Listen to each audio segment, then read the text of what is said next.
এই যে আপনারা যারা বুদ্ধিমান, যারা মানুষকে সেভ করতে চান, যারা ভাবেন যে বাকিরা তো সবাই বোকা, বাকিদের হয়তো কিছু বুদ্ধির অভাব, আমরা অনেক বুদ্ধিমান, তারা হয়তো সেভ করতে চান, তাদের জন্য বলতেছি আপনারা দেখুন, আপনারা যদি মানুষের উপকারই করতে চান তাহলে কিন্তু ইভ্যালি বন্ধ করে এই উপকার করতে হবে এমন কিন্তু না। কারণ ভবিষ্যতে এমন কোনো অর্ডার নাই যে অর্ডার ডেলিভারি কনফার্মেশন ছাড়া আমরা টাকা নিতে পারবো। তার মানে ভবিষ্যতে গ্রাহকদের প্রতারিত হওয়ার কোনো সুযোগ নেই, বিন্দুমাত্র সুযোগ নেই। এখন থাকে কারা? থাকে একমাত্র হচ্ছে যারা আমাদের এক্সিস্টিং কাস্টমার ছিল, যাদের অর্ডার আমাদের রয়ে গেছে, যাদের বিজনেস প্যাটার্নই ছিল আমাদের ডেলিভারি টাইমলাইন ছিল 45 ডেজ, এবং যাদের এক্সিস্টিং অর্ডার পেন্ডিং রয়ে গেছে। এখন এই লোকগুলাকে যদি আপনি আমাকে বলেন যে ইভ্যালি চেয়ারম্যান এবং এমডিকে ধরে নিয়ে এই পুরাটা কালকে শোধ করতে বলো, একটা বিজনেসে, শুধু আমার বিজনেস কেন, যখন কোনো একটা বিজনেস ডেভেলপমেন্ট হয়, যখন ডেভেলপমেন্ট ফেজে থাকে, তখন কোনো বিজনেসকে বন্ধ করলে, কোনো বিজনেসকে, এটা যত বড় বিজনেসই হোক, ডেভেলপমেন্ট ফেজে বন্ধ করে কোনো দিন মেইন যে ইনভেস্টমেন্ট সেটা ফেরত আনা সম্ভব হয় না।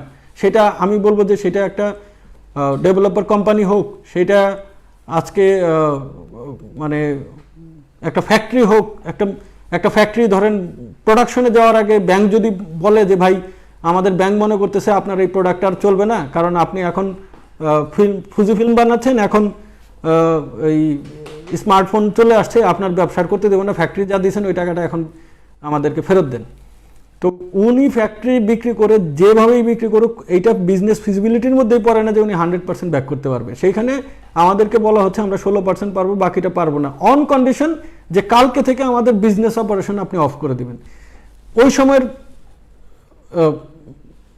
ফাইন্যান্সিয়াল অ্যানালাইসিস অনুযায়ী আমি বলতেছি। কিন্তু আমাদের সাকসেস রেটটা দেখেন, আমাদের এখন পেন্ডিং অর্ডার ভার্সেস আমরা যে 70 লাখ অর্ডার ডেলিভারি করেছি, তার মানে কি এটা একটা কন্টিনিউয়াস প্রসেসে।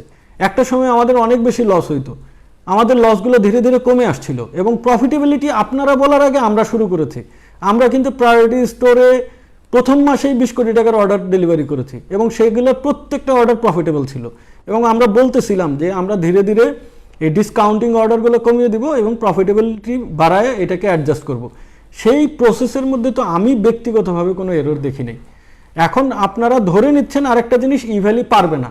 আমি জানি না এই প্রসঙ্গটা এখন টানা উচিত হবে কিনা। আমার স্পষ্ট মনে আছে যখন আমাদের মাননীয় প্রধানমন্ত্রী ঘোষণা দিলেন যে দেশের টাকায় পদ্মা সেতু হবে, তখনও কিন্তু অনেকেই খুব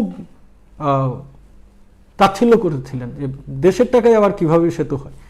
দেখুন, এই যে উনি যদি ওই সময়ে শুধুমাত্র গণমাধ্যমের, কিছু গণমাধ্যমের কথা শুনতেন, উনি যদি শুধুমাত্র বিজ্ঞদের কথা শুনতেন, এবং উনি যদি সেই সাহসটা না দেখাইতেন, আজকে যেই জিনিসটা, স্বপ্নটা আপনারা আজকে বাস্তবে দেখতেছেন, সেটা হয়তো ওই সময় আপনাদের এই পারবে না শব্দটার কারণে মারা যেত। কিন্তু আমরা বলি যে আমরা পারবো কি পারবো না, সেটা তো আসলে আমাদেরকে এইভাবে কখনো বলা হয়নি। আপনারা আমাদেরকে জাস্ট 6 মাস সময় দেবেন। 6 মাসের মধ্যে যদি কোনো পেন্ডিং অর্ডার থাকে, কোনো ব্যাকলগ থাকে, আপনারা জানেন যে আমাদের ইতিমধ্যে একটা নিউজ হয় যে আমার এবং চেয়ারম্যানের বিদেশ যাওয়ার ব্যাপারে নিষেধাজ্ঞা।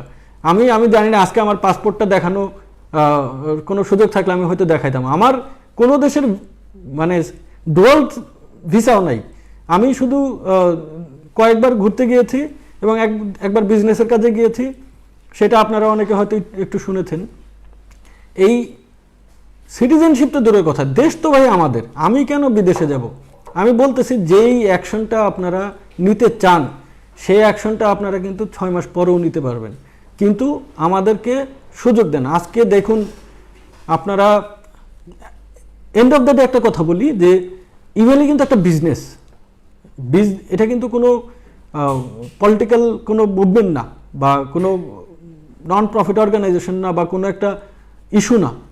এই বিজনেসে কিন্তু আপনারা হয়তো ভাবতেছেন যে রাইভালরি থাকাটা অস্বাভাবিক, কিন্তু আমি কিন্তু এটাকে খুব স্বাভাবিক চোখে দেখি। আমাদের ব্যবসায়িকভাবে ক্ষতিগ্রস্ত হলে কেউ না কেউ হয়তো বেনিফিটেড হবে, হয়তো তারা ভাবে আমরা কিন্তু বিজনেস করতেছি। আজকে এই বিজনেস করতে যেয়ে যদি একটা প্রোপাগান্ডা ছড়িয়ে যদি আমাদেরকে অফ করা যায়, কেউ না কেউ হয়তো বেনিফিটেড হতেই চাইবে। আমি মনে করি যে ডেফিনেটলি মিডিয়া এখন পর্যন্ত যা করেছে তাদের নিউট্রালিজম, তাদের আন্ডারস্ট্যান্ডিং থেকেই করেছে, কিন্তু আমাদেরও বক্তব্যগুলো আমাদের দেওয়া উচিত ছিল, সেজন্যই আমি এতগুলো প্রসঙ্গ বললাম। তো এই ইভ্যালিকে বিজনেস করতে দিলে ইভ্যালি সবই সফলভাবে শেষ করতে পারবে।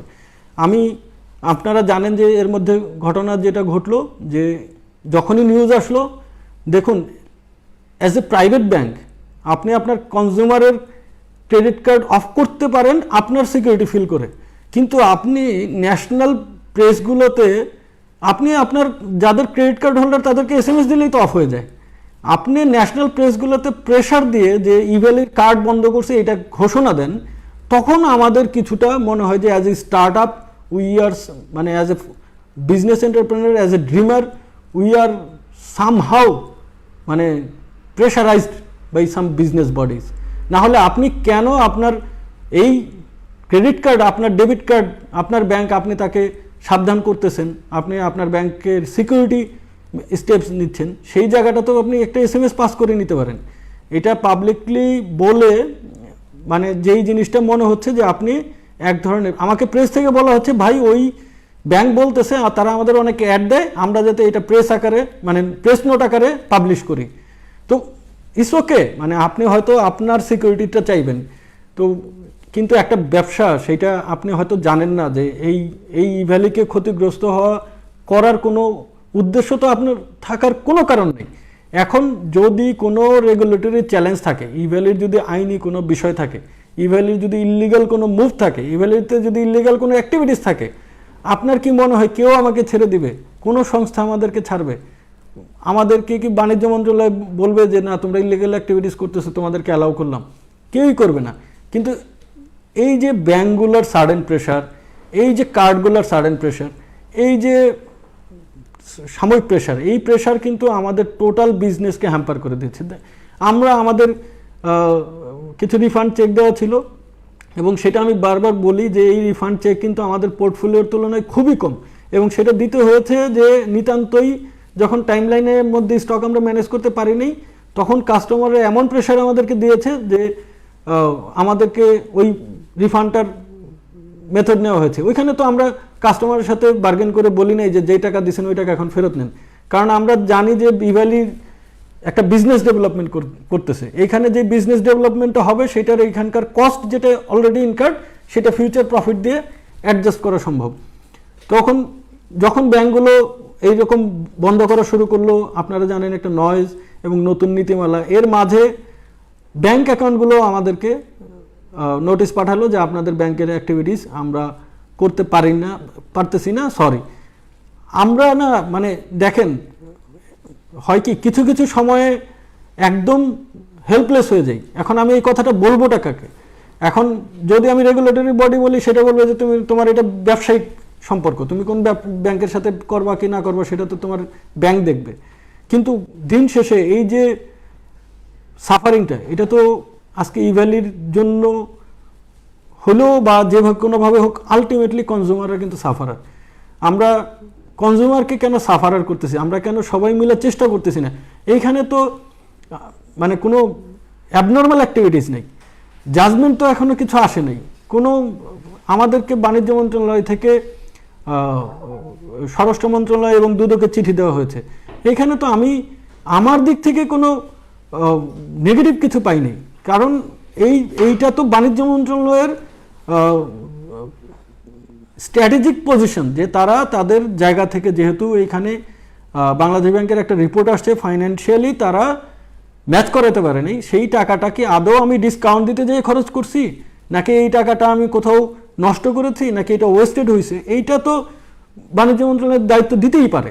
এবং সেই দিতে পারার নিউজগুলোর এগেনস্টে যদি আমাদের ব্যবসায়িক সম্পর্কগুলোকে টান দেওয়া হয়, আমাদের কোর কিছু জায়গা, আজকে যদি সব ব্যাংক বলে যে আপনার সাথে কালকে বিজনেস করবো না, এখন জিনিসটা হলো যে আমি হয়তো আমাদেরও একটা রেসপন্সিবিলিটি যে ব্যাংককে কনভিন্স করা,